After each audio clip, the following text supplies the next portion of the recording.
What is The Shape of Water about? When it won Best Picture, a lot of folks were surprised, and you could tell, because they said, what, the movie about the girl who has sex with a fish man? That is certainly what happens, but is it what the movie is about? If there's any question what kind of movie we're getting, Del Toro tells us first lines of the film.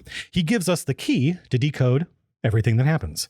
The opening narration describes the year in which JFK dies as... It happened a long time ago, it seems, in the last days of a fair prince's reign. We get it, right? Another fairy tale. And not a fairy tale picked at a random time. If Del Toro were really making a movie about the creature from the Black Lagoon, it would be set in the 1950s. Instead, he wanted to make a movie set during a time in America called Camelot. But instead of the prince, he wanted to make a movie about the folks who clean the stables. Del Toro has an interesting criticism about America in The Shape of Water. I mean, he has a couple, and some of them are obvious.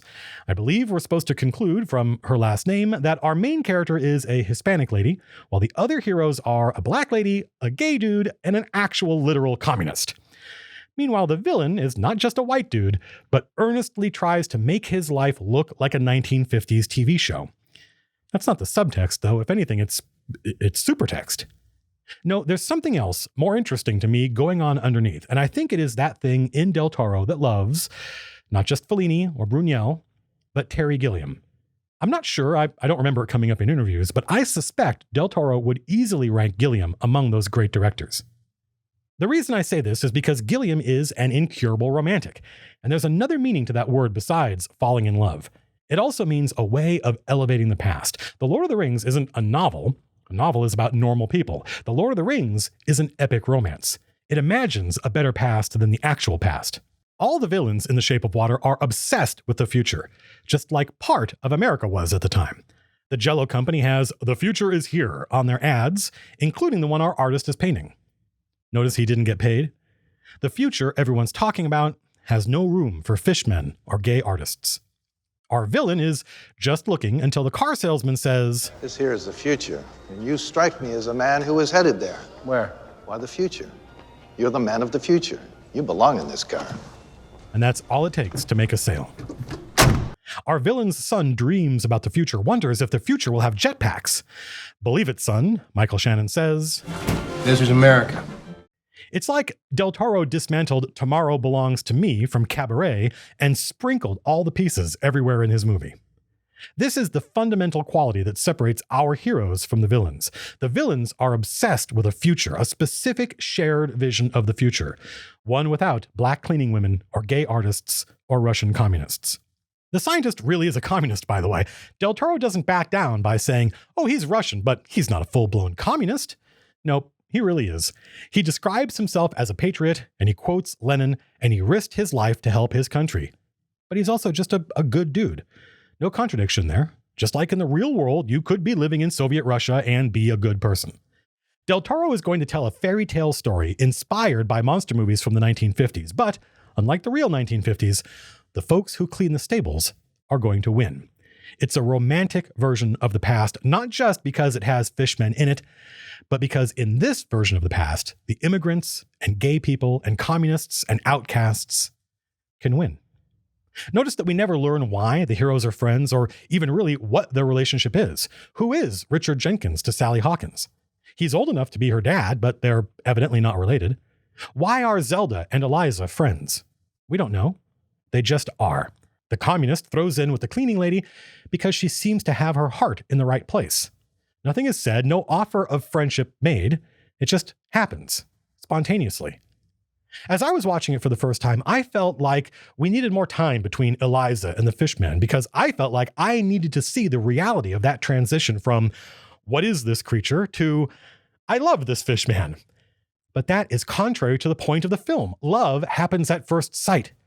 We don't know, but it's easy to imagine the villain chose his wife because she ticked off all the important boxes. I don't expect he's a love at first sight kind of guy. That's how the world works for the heroes of our story. They know. They recognize kindred spirits and friendship and love.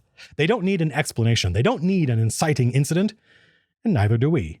Whereas not only are all of the villains' relationships deeply hierarchical, he actually says the name of the battle in which he and the general became friends. The bad guys need explanations. They need reasons. Here's how we know each other. They need a clear hierarchy. I am your superior officer. The heroes don't need anything like that. The villains in a Guillermo del Toro movie believe they know how the world should work. There is a way for a proper, civilized world to behave. It doesn't really matter what that way is. It's the belief that is wrong, del Toro says. Our heroes live in the world, exist in it, accept it. They take the world on its terms. The villains imagine a different world and reject or kill anything that doesn't conform. Remember the captain in Pan's Labyrinth? If anyone on the villains' side were able to accept things as they were, there'd be no need to travel to the Amazon looking for oil, no need to wipe out the natives who live there, no need to imprison their river god, no need to vivisect the fishman. But they believe in order, and in their ordered world, there is no room for fishmen. If this movie were made in the 1950s, Michael Shannon's character would have been the hero, and the fishman, the villain, who abducts the woman implicitly to stoke fears of what I leave to you. And the fishman would have died by the end, killed by our hero. Did you notice that the two people who fall in love and who save each other are the two people who cannot speak? Language, our multilingual writer and director is saying, gets in the way. Of course, someone like Guillermo del Toro, who's moving back and forth between two languages, would say, maybe the language isn't important. Maybe what's important is what cannot be said. Someone who just watched this movie as science fiction entertainment and was then surprised when it won a bunch of awards might not have noticed that our hero lives above a movie theater. She prefers dreams to reality, because the reality created by the villains of this movie doesn't have a lot of room for people like her. No mute Hispanic women in a Jell-O ad. And notice that she doesn't just live above a movie theater, she lives above a movie theater that only shows old movies. Our heroes are skeptical of modernity because modernity is obsessed with progress, and our heroes often find themselves excluded by it. I'm incredibly happy that Del Toro won. I think a lot of Academy members gave him this award because they believe he can be a great director, and they want more of this stuff and fewer movies about superheroes like Hellboy or mechs. But that depresses me because it seems to me most of Del Toro's work is about this theme of tyranny described as progress. Triumph is only possible when people ignore the differences the tyrants focus on. The Shape of Water is not about a girl who falls in love with a fishman. That's only what happens. That's the plot. It's about outsiders. It's about the people excluded by the march of progress and technology. When folks talk wistfully about the America of the 1950s, don't we all know what America they're talking about? The villains believe in progress. The heroes believe in love at first sight, love that crosses all boundaries and recognizes the essential humanity in everyone. The villains only see the differences, and they will kill anyone who isn't like them. But this isn't the real past. This is a fairy tale. And in our fairy tale romantic version of the past, the good guys can win.